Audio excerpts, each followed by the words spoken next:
Bueno, muy buenas tardes a todos el día de hoy. Hoy vamos a hablar sobre un tema súper importante, una urgencia neurológica. Esta es llamada la crisis miasténica. ¿Quién lo diría? Pero la miastenia grave puede llegar a producir una condición tan importante como esta, de completo debilitamiento y también llegando a comprometer estructuras tan importantes en la persona como lo puede venir siendo el mismo aparato respiratorio de alguien, ¿sí? Esta es una condición que viene siendo necesaria en el manejo de un cuidado intensivo y es por eso que queremos finalizar todo lo que viene siendo el módulo del cuidado intensivo en neurología a través de esta urgencia neurológica. Entonces, el día de hoy tenemos a nuestra expositora, ella es Jacqueline Maingues, ella es estudiante de cuarto año de medicina en la Universidad de ICESI. Entonces, Jacqueline, te agradecemos mucho por darnos esta charlita el día de hoy y bueno, para las personas que nos estén viendo en diferido, pues también les mandamos un saludo a través de la grabación. Entonces, si quieres, puedes empezar cuando lo desees.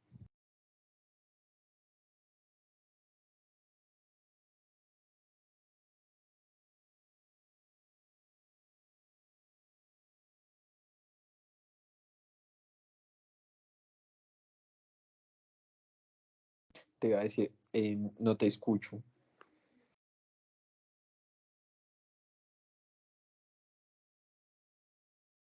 ¿Ahí me escuchas? Qué pena. Sí, ahora sí. Vale, entonces retomo.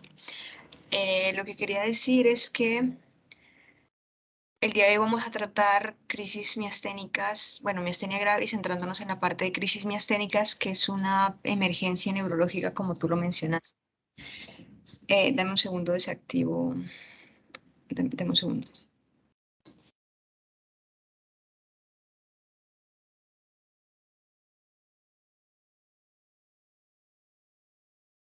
Listo. Bueno, entonces el término miastenia gravis va a derivar de los términos griegos miastenia y gravis, que significa músculo, debilidad y grave, respectivamente. Así es como generalmente inician todas las charlas de miastenia gravis, pero para esta ocasión les quisiera traer una cita que me pareció supremamente interesante sobre el tema. Digo así: la fatiga excesiva que encontró destruyó su constitución, su carne se maceró, sus tendones perdieron tono y elasticidad, y sus párpados eran tan pesados que no podía ver a menos que sus asistentes los levantaran. No podía caminar, pero su espíritu, elevándose por encima de las ruinas de su cuerpo, dirigido desde la litera en la que fue llevado por sus indios, permaneció. Esta es una parte del primer reporte del primer caso informado de miastenia gravis, que se remonta al jefe nativo americano Opencamnamon, que murió en 1664. Posteriormente, pues vendría Thomas Willis, que en 1672 describe un paciente con las características típicas de esta patología. Posteriormente, en 1877, se describió la debilidad muscular vulvar y los primeros síntomas de miastenia gravis, que viene siendo lo que nos trae el día de hoy.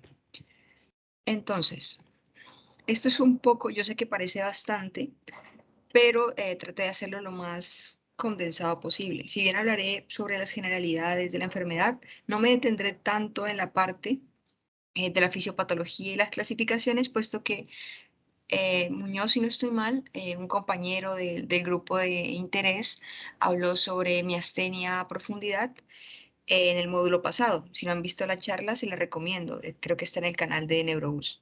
Aún así, considero importante realizar una buena introducción sobre el contexto de la enfermedad antes de pasar a la parte de la crisis, para que todos partamos como del mismo punto.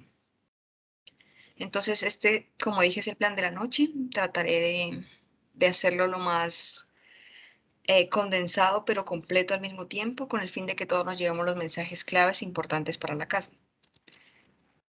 Empezamos con la definición y la epidemiología. Esta es una de las múltiples definiciones que hay, de las más recientes, caracterizando la miastenia gravis como un trastorno autoinmune con una transmisión defectuosa de la unión neuromuscular, más comúnmente debido a anticuerpos dirigidos contra el receptor postsináptico de la acetilcolina, aunque como veremos un poquito más adelante, no son los únicos receptores contra los cuales puede haber afectación. La miastenia gravis es una enfermedad autoinmune que, como aquí dice, nos va a afectar la unión neuromuscular, causándonos una debilidad que vamos a verla en los pacientes, por ejemplo, con la fatiga de los músculos oculares, los músculos de las extremidades y los músculos vulvares. Ya veremos eso un poco en la epidemiología y la fisiopatología, pero para que nos llevemos a casa, es una enfermedad autoinmune que afecta la membrana posináptica en la unión neuromuscular, que está mediada bajo una respuesta de anticuerpos dependiente de células T, que lo veremos más adelante, que genera una transmisión neuromuscular anormal y que lo voy a ver traducido en la debilidad muscular fatigable en la clínica de nuestros pacientes. Como epidemiología, aunque la prevalencia de la miastenia gravis ha aumentado constantemente en los últimos 50 años debido a las mejoras del tratamiento y el hecho de que actualmente tengamos pues una mejor esperanza de vida, mejoras en el diagnóstico, entre otras cosas, sigue siendo una enfermedad que no es precisamente común en nuestro medio. La prevalencia se va a informar entre alrededor de 20, en alguna literatura la describe como 10 casos por cada 100.000 habitantes y esto deriva, mejor dicho, varía dependiendo de cada país, aunque tiene una incidencia entre 100 a 200 casos por millón de habitantes, con una mortalidad menor al 5%, aunque esto no siempre fue así. Recordemos que antes las tasas de mortalidad llegaban hasta ser casi que un tercio de los pacientes. Actualmente se cree que en el mundo hay más de 750.000 personas afectadas, que como digo, esto varía en la literatura, y los periodos entre los picos son los que vemos aquí. En pacientes menores de 40 años, se ve más comúnmente afectadas con una proporción de 7 a 3, mientras que los hombres van a ser más afectados cuando tienen más de 50 años, entre la sexta y la séptima década de la vida, con una proporción de 3 a 2. Los casos se distribuyen en los otros picos de la vida de manera casi que uniforme. Aquí, para algo recordar, entre el 50 al 75% de los pacientes que tengan miastenia gravis me van a cursar con alteraciones tímicas. Como vemos, el 85% se relaciona a hiperplasias y un 10, un 15% con timomas. Con respecto a los anticuerpos, generalmente no me voy a detener mucho aquí, pero observamos que están elevados en aproximadamente el 85% en los pacientes con un anticuerpo contra el receptor de acetilcolina. El otro 10% se relaciona con los anticuerpos anti-MuSK y cuando ninguno de estos dos tiene serología positiva, se solicita anti-LRP4, el cual da positivo en los pacientes que son seronegativos entre un 7 y un 33%. Cuando hablamos de la crisis, ya observamos, entendiendo crisis, claro, como un deterioro de la función neuromuscular que va a tener un compromiso respiratorio, produciendo una falla respiratoria por musculatura vulvar, con necesidad de soporte ventilatorio.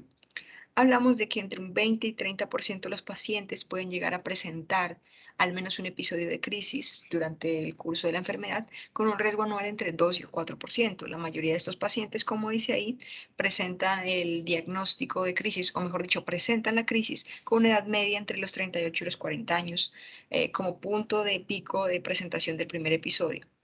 Es muy frecuente que lo veamos durante el primer año de la enfermedad o cuando el paciente muchas veces puede llegar no conociendo su patología como manifestación primaria o también después de que haya cursado con un desencadenante o que se haya visto en contacto con un desencadenante, que ya lo veremos un poquito más adelante. Respecto a la fisiopatología, no me voy a centrar tanto en los otros tipos de miastenia, más que nada en la adquirida, puesto que como lo mencioné anteriormente, ya lo hablamos un poco en otra charla, pero tenemos que ubicarnos en la membrana posináptica, donde vamos a tener en mente que, como sea el impulso nervioso mediado por acetilcolina, en la unión neuromuscular normal, recordemos que la acetilcolina se va a liberar en la hendidura sináptica, se difunde en la membrana posináptica, se va a unir a los canales iónicos sensibles a ligandos, que vienen siendo los receptores nicotínicos de acetilcolina, y me va a provocar posteriormente un potencial en la placa terminal, potencial excitatorio posináptico. Si el umbral de despolarización se logra, pues el potencial de acción se extiende a lo largo de la membrana, perdón, a lo largo de la fibra muscular y me va a provocar una contracción muscular. La acetilcolina pues se va a eliminar posteriormente, recordemos, por la hendidura sináptica, por recaptación presináptica y por la acción metabólica de la acetilcolina esterasa. Ahora, ¿qué pasa en la miastenia gravis? Puede esta ser una enfermedad autoinmune conocida que afecta a los epítopos de la membrana posináptica de la unión neuromuscular, me va a presentar una fisiopatología interesante. Pues prometí no detenerme mucho, entonces no voy a escribir como tal los receptores, pero me parece importante que tengamos un poco claro lo que va a pasar. Y es que el ataque inmunológico va a ser mediado por células T, por células, va a ser mediado dependiente de células T por anticuerpos de la membrana posináptica, lo cual nos va a dar un daño de la membrana con una simplificación de la superficie, que hago un paréntesis, recordemos que debe estar altamente plegada, y una cantidad y densidad, por decirlo así, reducida por parte de los receptores funcionales de acetilcolina. ¿Listo? Entonces, los más comunes son los que vemos en pantalla. Los que priman siempre son los anticuerpos contra los receptores de acetilcolina. Cuando aquí surge la patología, se van a unir a estos receptores y me causan la destrucción mediada por el complemento, los pliegues de unión y aceleran la internalización y la degradación de estos receptores. Cuando son bloqueadores, pues me van a evitar que se unan. Cuando son moduladores, distorsionan. Pero el punto, para no centrarnos tanto aquí, es que el resultado final en todos los casos es una pérdida de estos receptores a nivel funcional. Los anticuerpos contra los receptores de acetilcolina reaccionan con pues, múltiples determinantes y circulan suficientes anticuerpos hasta que me saturen aproximadamente un 80% de los sitios de los receptores en el músculo. Un pequeño porcentaje va a ser el funcional, que viene siendo aproximadamente el 20%, y todo esto se va a dar por el daño también asociado a la placa terminal, que me da una pérdida real de los receptores, como lo he mencionado, debido a la lisis de la membrana. Esto va a estar mediado por complemento y va a haber una aceleración de los procesos degradativos normales, como son la internalización, la endocitosis, la hidrólisis lisosomal, y me va a haber un reemplazo inadecuado de la nueva síntesis.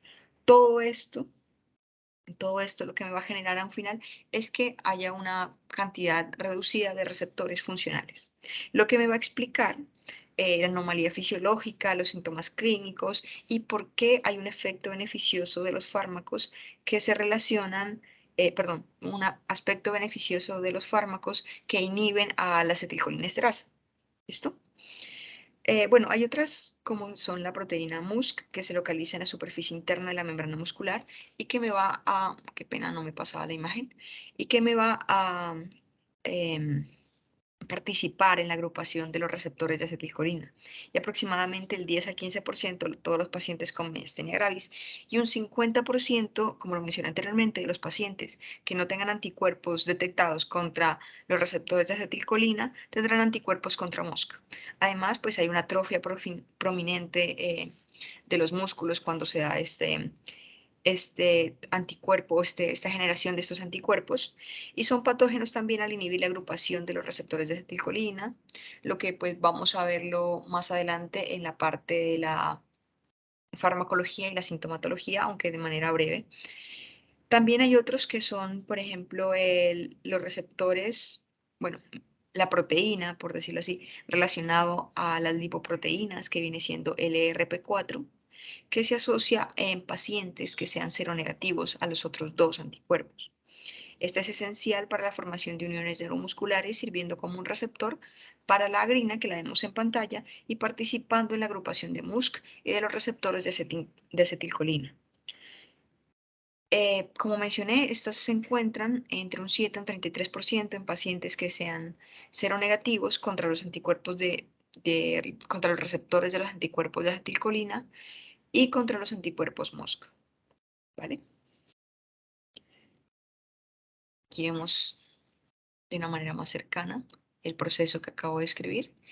Y bueno, aquí no me quiero centrar tanto, pero debemos entender que hay unos cambios tímicos en la enfermedad de miastenia gravis. El timo sano va a tener regiones corticales que van a estar compuestas, como todos sabemos, por células epiteliales corticales y abundantes células T, y por regiones medulares en las cuales las células T van a completar su proceso de maduración.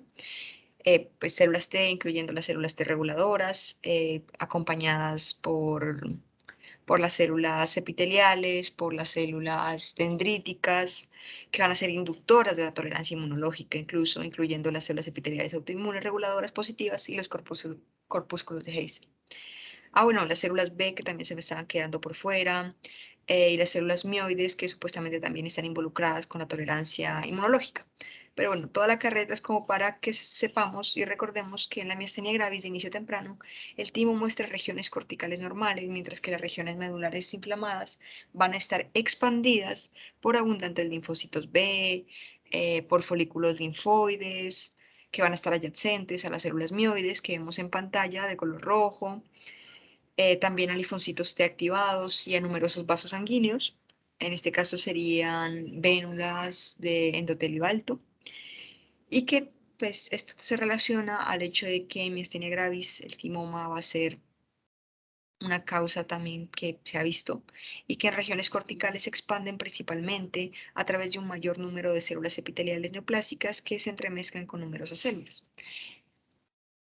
Para hablar un poco sobre la parte de la interacción que tiene la respuesta en este sentido. Respecto a la parte de las manifestaciones clínicas, observamos que hay una gran variedad. Vamos a encontrar desde un paciente que pueda presentar fatigabilidad, debilidad, que empeora con el ejercicio, que mejore con el reposo, puede verse agravada por el calor. Observamos que hay una afectación de grupos musculares específicos, donde encontramos diplopía, ptosis, disartria, disfagia, falla respiratoria en los casos más avanzados, una debilidad de los músculos de las extremidades, del cuello, síntomas vulvares, que los vamos a observar como dificultad para deglutir, voz nasal, que pueden presentar estos pacientes, debilidad de los músculos de la masticación. Predomina esta debilidad en el cierre más que en la apertura. Por eso el paciente generalmente puede estar con la boca abierta. Y que hay un compromiso motor puro, que hay ausencia de síntomas sensoriales y del sistema nervioso, asociado a debilidad proximal de extremidades, como lo mencioné, pero con los reflejos osteomusculares conservados. Entonces, como vemos en pantalla, tenemos como uno de los principales síntomas de miastenia gravis, que pues los acabo de escribir. Pero si queremos hablar un poco, pues podemos observar que en la imagen de la izquierda tenemos características clínicas de miastenia gravis. En la imagen A podemos observar, por ejemplo, debilidad bifacial y una ptosis asimétrica. En la imagen B, debilidad de los músculos extraoculares, lo que me puede causar en la paciente que vemos en pantalla una mirada desconjugada. En C, una debilidad del brazo proximal. En D, una debilidad de los músculos flexores del cuello, lo que me puede provocar una caída o me puede explicar la caída de la cabeza que presenta la paciente. La característica clínica de los pacientes con miastenia gravis es una debilidad fluctuante y fatigable de los grupos musculares, que, como mencioné anteriormente, y quiero que nos llevemos para la casa porque nos sirve para identificar con los diagnósticos diferenciales, empeora con el ejercicio y mejora con el descanso. La ptosis que vemos en estos pacientes frecuentemente va a ser asimétrica y la diplopía va a ser binocular. Estos son los síntomas de presentación más comunes, claro, y aparecen eventualmente en la mayoría de los casos cuando el inicio de la enfermedad, o sea, en el inicio del curso de la enfermedad. En algunos pacientes vamos a observar debilidad vulvar que va a resultar en disartria flácida, en disfagia, en debilidad para cerrar la mandíbula, en debilidad facial, lo que se conoce como sonrisa débil o guiño miasténico. Puede ser también como forma de presentación inicial.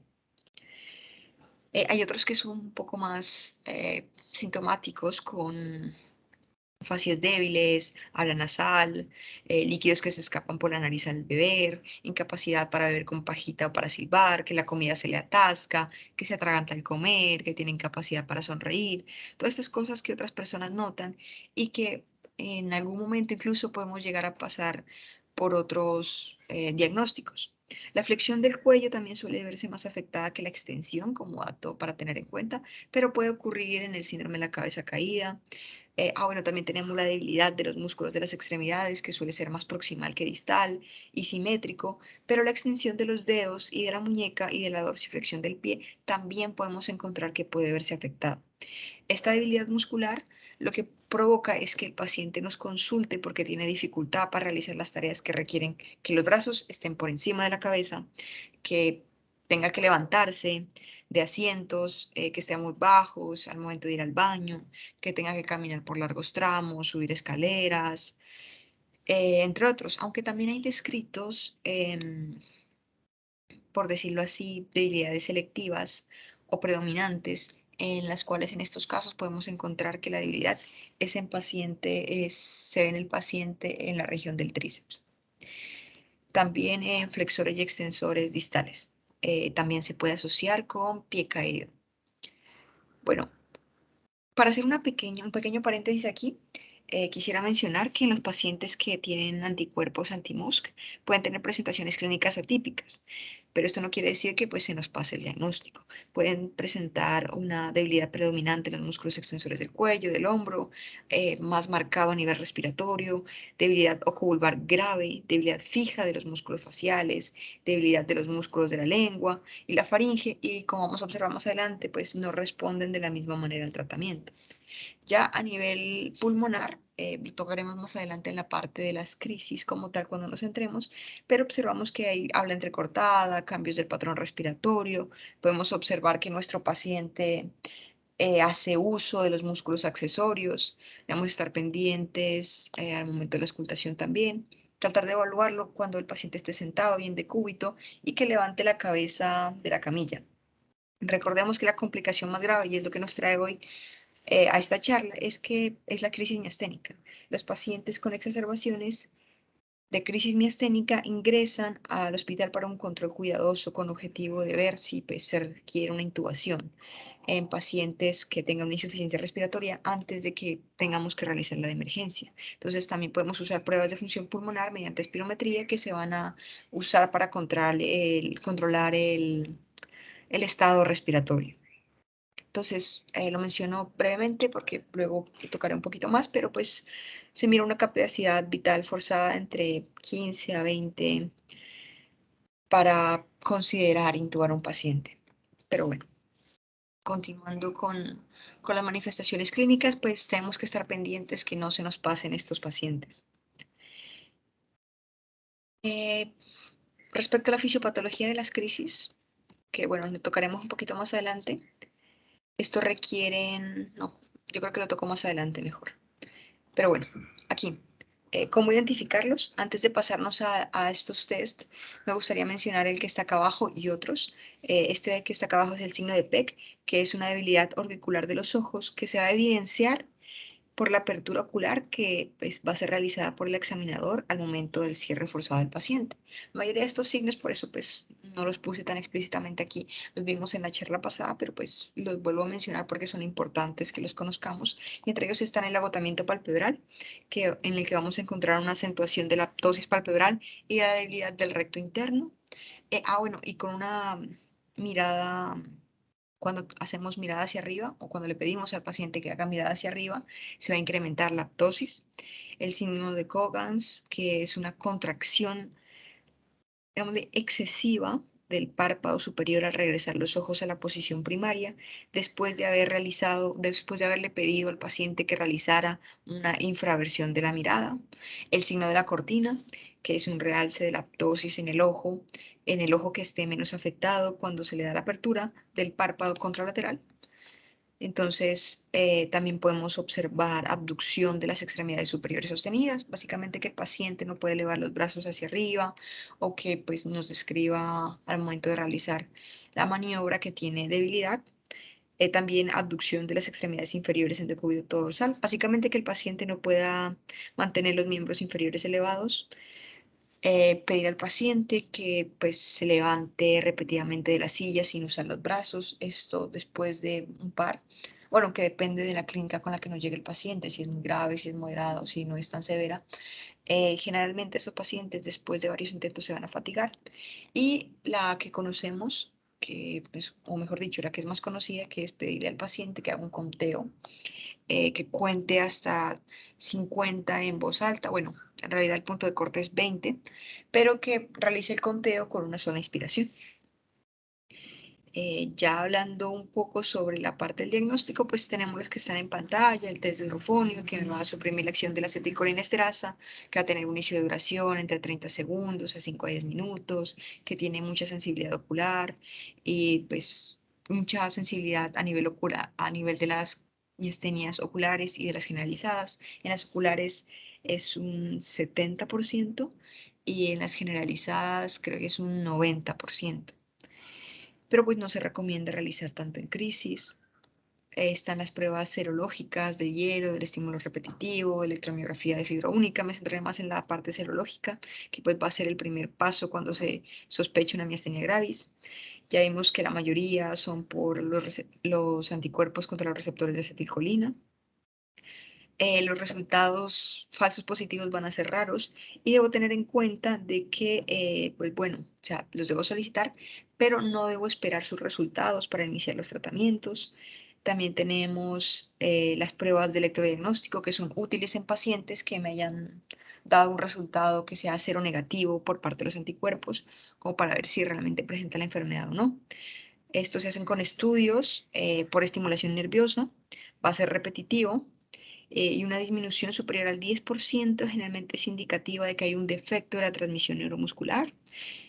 Pues es importante tener en cuenta que pueden verse afectados, como pues, otros exámenes de este tipo, por artefactos del movimiento y por las temperaturas también. O sea, el punto de corte es 35-36 grados para ver una afectación.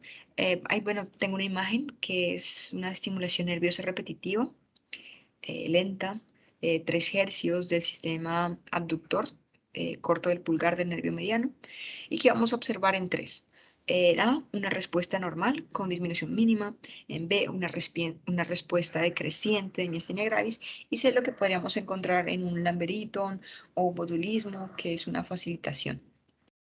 Y ya en fibra única, pues cuando se realiza en un músculo débil, la prueba es muy, muy sensible para confirmar un diagnóstico un diagnóstico de un trastorno de la transmisión neuromuscular positivo en un 97%, por lo cual generalmente lo que vamos a estudiar es el músculo extensor común de los dedos y si es normal se estimula el músculo facial, también puede ser el nervio facial a nivel frontal o con el orbicular de los párpados.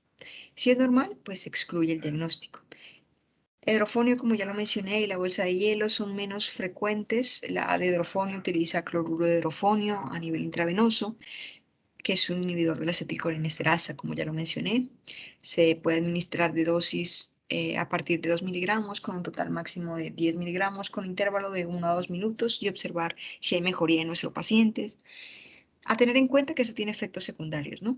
Como aumento de la sudoración, lacrimeo, salivación, náuseas, vómito, diarrea, bradicardia, broncoespasmo, entre otros. Por lo tanto, debemos tenerlo con cuidado y en lo posible con la atropina disponible al lado de la cama.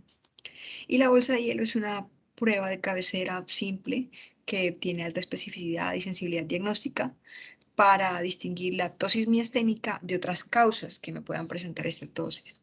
Se aplica la bolsa de hielo sobre el párpado del paciente por aproximadamente 5 minutos, acercándose pues, de una manera en la que no vaya a haber una quemadura por hielo, o sea, con los cuidados, y se considera una positiva si hay una mejoría de la fisura palpebral de al menos 2 milímetros.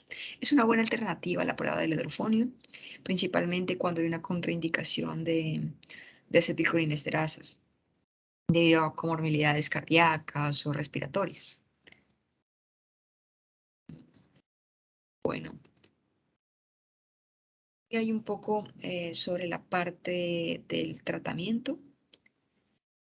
Esto es una línea del tiempo sobre los principales descubrimientos y las principales, por decirlo así, introducciones a los tratamientos. Observamos abordajes quirúrgicos, farmacéuticos, biológicos, derivados sanguíneos, entre otros. Ahorita los mencionaremos brevemente. Si nos sobra un poco de tiempo, retrocedemos a hablar un poco más sobre el tema. Em, pero bueno, tratando un poco el tratamiento, la idostigmina es un inhibidor de la acetilcolinesterasa, ya me regreso, que es muy usado en el tratamiento sintomático de estos pacientes. Se utiliza para el control de los síntomas, no solamente en pacientes que presenten una sintomatología ocular y generalizada, sino que lo tenemos que usar en combinación con inmunosupresores en casos más graves. El efecto sintomático va a comenzar entre 30 a 60 minutos después, va a durar aproximadamente 3 a 4 horas. Hay que darlo 30 minutos antes de las comidas si la disfagia es el síntoma objetivo o cada 4 horas, pues sin una distribución como tal, si no hay este tipo de enfoque. Los efectos secundarios van a ser, como vemos en pantalla, diarrea, calambres, lagrimeo excesivo, síntomas colinérgicos autonómicos. Va a tener un inicio rápido, entre otros. También observamos corticosteroides, que suelen ser generalmente la primera opción para pacientes con miastenia gravis ocular y generalizada, que requieren más que la que hablamos, que es la piridostigmina. La dosis suele ser aproximadamente entre 60 a 80 miligramos día hasta que se obtiene una mejoría. Puede iniciarse con una dosis objetivo de entre 50 a 80, pero debido al posible riesgo de exacerbación a corto plazo por debilidad vulvar, generalmente se reserva para un entorno más hospitalario, mientras que en el ambulatorio se prefiere una disminución más lenta hasta la dosis objetivo. Entonces, si lo vemos más desde un lado ambulatorio, pues vamos a observar que iniciamos con unos 10 a 20 miligramos día y vamos aumentando 5 miligramos día cada semana hasta que se logre la dosis objetivo. También tenemos el micofenolato, a la azathiopina, que van a ser inmunosupresores orales, que van a ser ahorradores de esteroides, que también van a ser usados en el tratamiento de la miastenia gravis, que son, pues, por decirlo así, de primera línea cuando los corticoides están contraindicados. El micofenolato es un inhibidor del monofosfato de deshidrogenasa, me va a suprimir la respuesta inmunitaria mediada por la célula y asociado a la formación de anticuerpos, una dosis terapéutica entre 1.5 a 2 gramos al día dividido en 2 dosis, administrados con 2 horas de diferencia. La azathiopina va a ser una 6-mercaptonuria que me va a bloquear la síntesis de nucleótidos y la proliferación de linfocitos T, con una dosis objetivo entre 2 a 3 miligramos kilogramos día, pero la cual debemos tener en cuenta que me puede presentar efectos adversos, aparte de las náuseas, los vómitos, las infecciones y la sudoración nocturna. Una mielosupresión, tenemos que tener en cuenta también que puede presentar hepatitis tóxica, reacción alérgica, pancreatitis, entre otros. El rituximab es un anticuerpo CD20 sintético que se va a administrar por vía intravenosa y se ha informado que pues, me va a inducir una mejoría significativa, incluso la remisión en pacientes que tengan una miastenia grave, que sea refractaria a otro tratamiento, principalmente lo que vimos antes, los pacientes que tengan anticuerpos antimuscos positivos. Bueno, no mencionaré tanto los otros. Si hay alguna adicional ahí que no está en la pantalla, eculizumab, que es un medicamento muy costoso, pero pues lo menciono por academia, es un inhibidor del complemento que fue recientemente aprobado por la FDA para el tratamiento de pacientes adultos con miastenia gravis generalizada con anticuerpos contra el receptor de acetilcolina positivos, que va a estar indicado en pacientes que tengan una enfermedad grave refractaria que no han respondido, no pueden tolerar otros inmunosupresores, pero el costo es supremamente elevado y todavía hay que ver cómo se introduce en nuestra línea de tratamiento en el país. La timectomía también es importante porque tiene beneficios en pacientes que presentan timoma, pero son comprometidos muchas veces en pacientes que no presentan timoma, aunque hay una mayor tasa de remisión. De ahí que se recomiende como opción terapéutica de este colectivo, pero pues ya lo habíamos hablado un poco en el módulo anterior. Voy a regresar un poco. Tenemos que tener presente la parte de los diagnósticos diferenciales, identificar cuáles realmente son síntomas miasténicos, cuáles pueden verse explicados por otras patologías, por ejemplo, en el caso de la ptosis, que no sea por otros compromisos. También debe diferenciarse de otros trastornos de la unión neuromuscular, como el síndrome miasténico de Lamberito, los síndromes congénitos miasténicos, que no los vamos a tocar en esta ocasión, y el botulismo. También en literatura inglesa se describe con hacer diagnóstico diferencial con enfermedad de Lyme, pero en nuestro medio no es tan común. Con un hernia vulvar, con isquemias del tronco encefálico, con polirradiculopatías, por ejemplo, el síndrome de Miller-Fisher u otras variantes. Si tenemos una miastenia ocular, como vemos en pantalla, debemos diferenciarlo de trastornos mitocondriales, como la oftalmoplegia externa progresiva, pero también otras más comunes, como una enfermedad tiroidea, como una distrofia miotónica, bueno, que no es tan común, como una neuropatía o un síndrome de tallo. En la parte de abajo, como miastenia generalizada.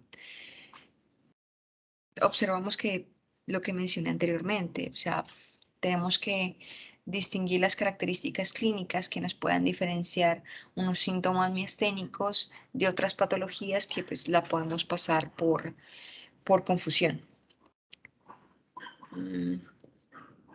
Generalmente, estos pacientes, como mencioné anteriormente, no presentan otras alteraciones que sean de compromiso no motor.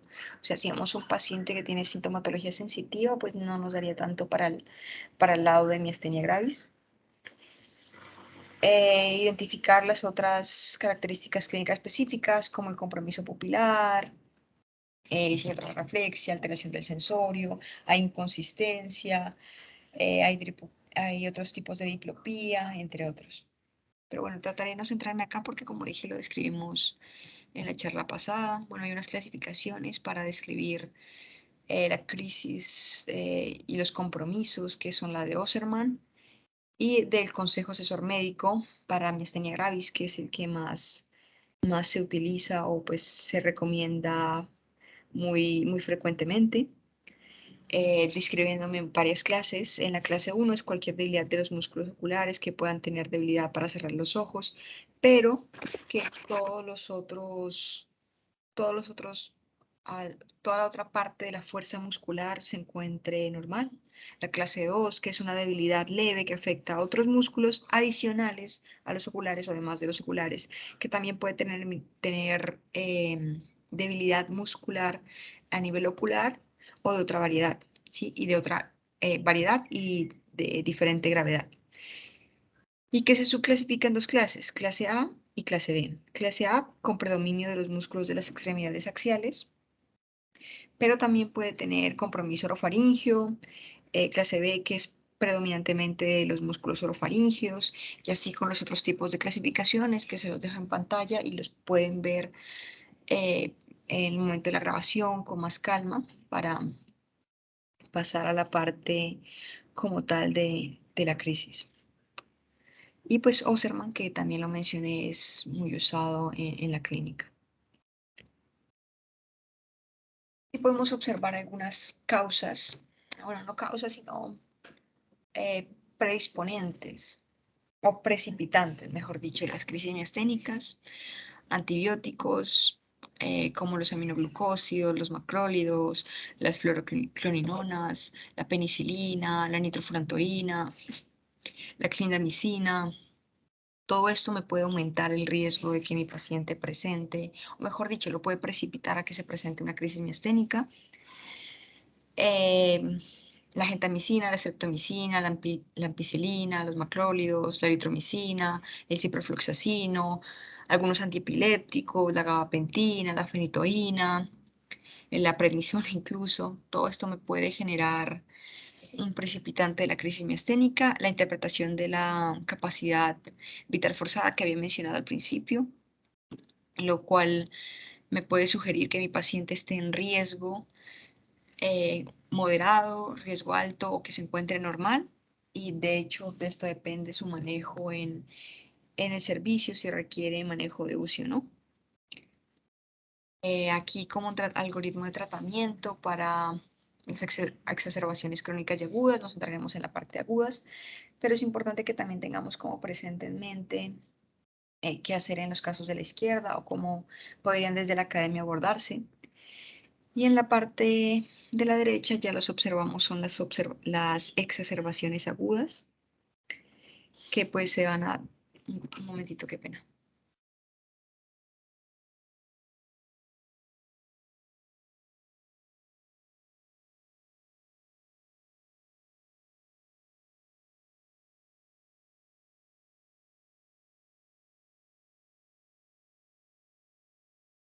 Listo, qué pena.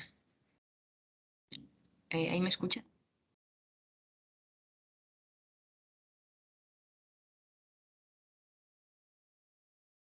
Listo, como estaba mencionando, debemos tener en cuenta estas exacerbaciones agudas porque es la mayor amenaza de los pacientes con miastenia gravis, es el desarrollo de una crisis.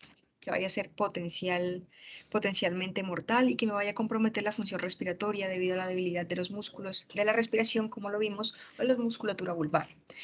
Una declaración del consenso generalmente la manifiesta como un empeoramiento rápido de la clínica a juicio del médico tratante, lo que me podría dar una crisis a corto plazo entre días y semanas. Y se define esto anterior como crisis miasténica inminente y como crisis miasténica manifiesta un empeoramiento de la debilidad miasténica que requiere intubación o que requiere ventilación no invasiva para evitar la intubación, excepto pues cuando estas medidas se empleen durante un manejo postoperatorio de rutina, puesto que estos pacientes presentan dificultades también en este sentido. Entonces, la mayoría de los pacientes que presentan una crisis miasténica van a tener un diagnóstico conocido de miastenia gravis, aunque hasta un 70%, hasta un 80% de los pacientes, esto se presenta en el 80% de los pacientes, y un 20% de los pacientes acudirán a la atención médica por primera vez en crisis. Los pacientes que tengan un diagnóstico conocido de miastenia gravis pueden presentar una secuencia, un antecedente de empeoramiento en la debilidad, aunque en raras ocasiones la insuficiencia va a ser el único síntoma, debido a que la debilidad es generalizada. Entonces, estos pacientes pueden presentar o no signos típicos de dificultad respiratoria cuando ya tienen un diagnóstico previo. Debido a que también tiene un diagnóstico previo y esté bien manejado, es preocupante que el cuadro clínico pueda verse confuso por el aumento de la dosificación, ¿sí? Lo que puede presentar una crisis. Un segundo, qué pena.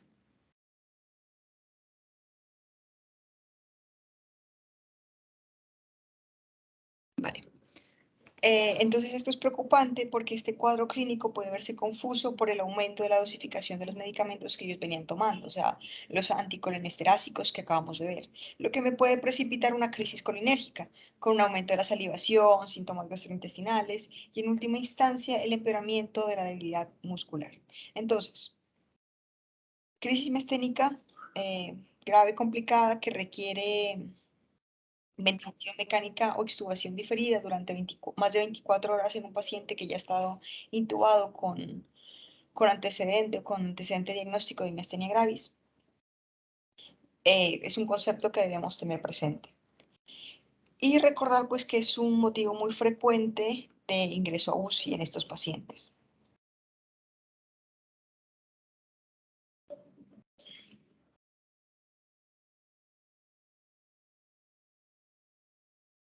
Un segundo que tengo que atender porque es de la universidad. Qué pena, un momentito.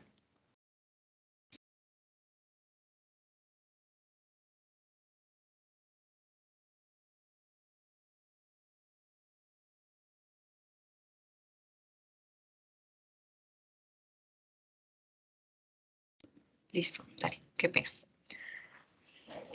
Como parte del enfoque y como para hacerlo de una manera rápida, los pacientes con crisis miasténica deben ingresar a una unidad de cuidados neurocríticos si la vía aérea está en riesgo.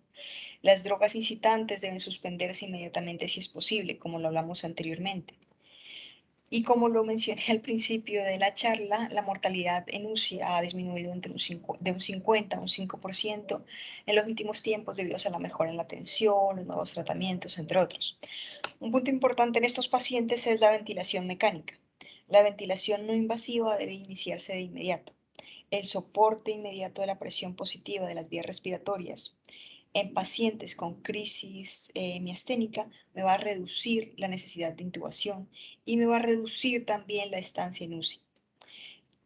Debemos considerar la intubación electiva en pacientes que tengan sintomatología vulvar significativa y debilidad respiratoria.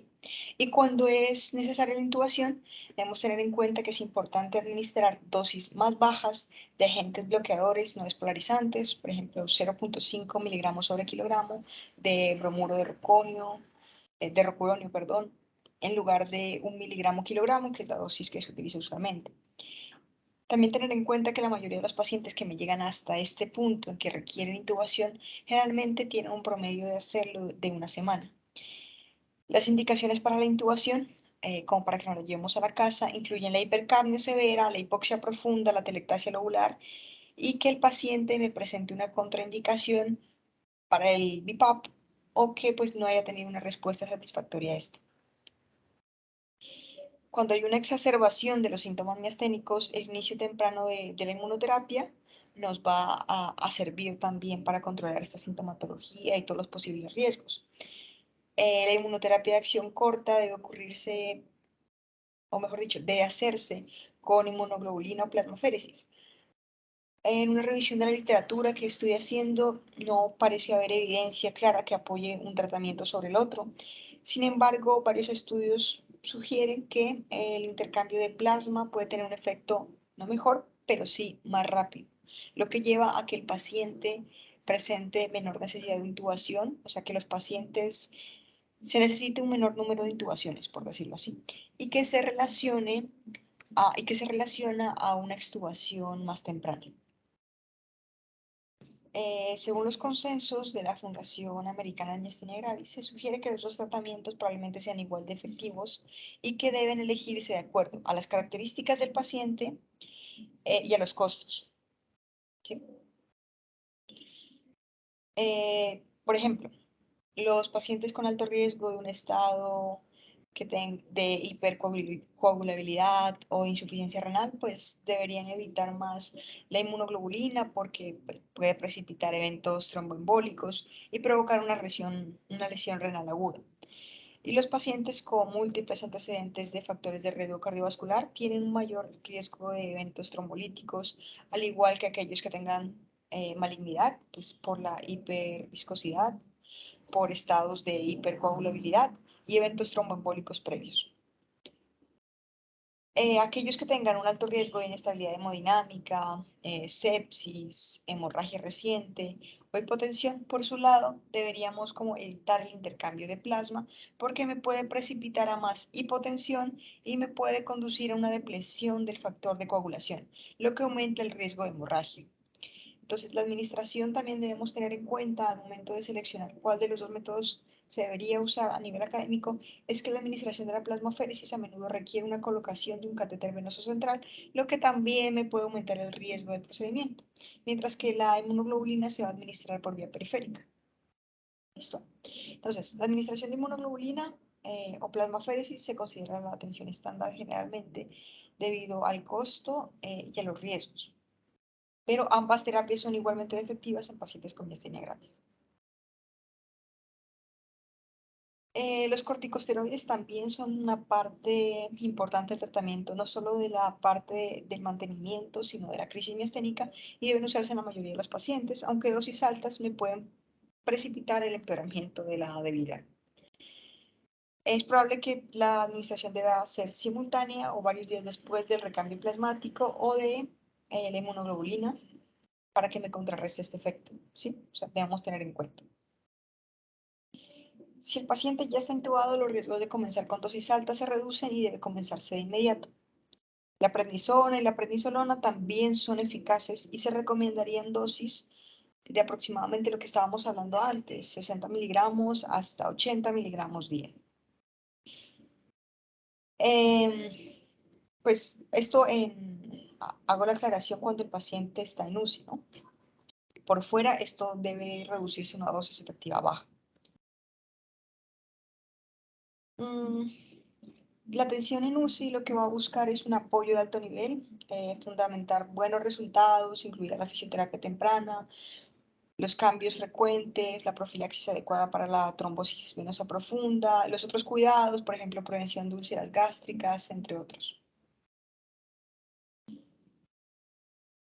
Una vez ya estemos fuera de crisis, estos medicamentos se reducen. Se considerará si se manda algo a nivel ambulatorio, un incremento dependiendo de la clínica que presente el paciente. Cuando hay una crisis, los pacientes que tengan un tratamiento, lo recargo nuevamente, anticolinestrásico de base, deben suspenderlo una vez que esté en ventilación mecánica para evitar complicaciones. Aunque no está del todo documentada en la literatura cuándo sería el momento óptico para realizar esta medicación, para volverlos a poner, para reiniciar a su esquema que estaba desde antes. Y como pronóstico, para tratar de no hacer esto un poco más largo, que creo que se me alargó bastante, La mortalidad entre los pacientes con crisis miasténica es de un 5%, como lo vimos, y este 5% generalmente se asocia a una causa secundaria de sepsis, ¿sí? Los factores de riesgo que más se asocian a estos pronósticos de estos pacientes son una edad avanzada, otras comorbilidades, altas cargas de enfermedad, que la miastenia gravis sea de inicio tardío, entre otros. Hay otros factores que podemos tener en cuenta, considerar el pronóstico del paciente, y es que un CO2 más alto antes de la intubación se ha asociado a más discapacidad y más muerte, y que el éxito de extubación es generalmente difícil de predecir debido a la fluctuación de los síntomas. ¿Listo? Pero pues una manera de poder ver cómo está es midiendo la ventilación, para ver qué tanto está involucrado, qué tanto sigue comprometido el paciente.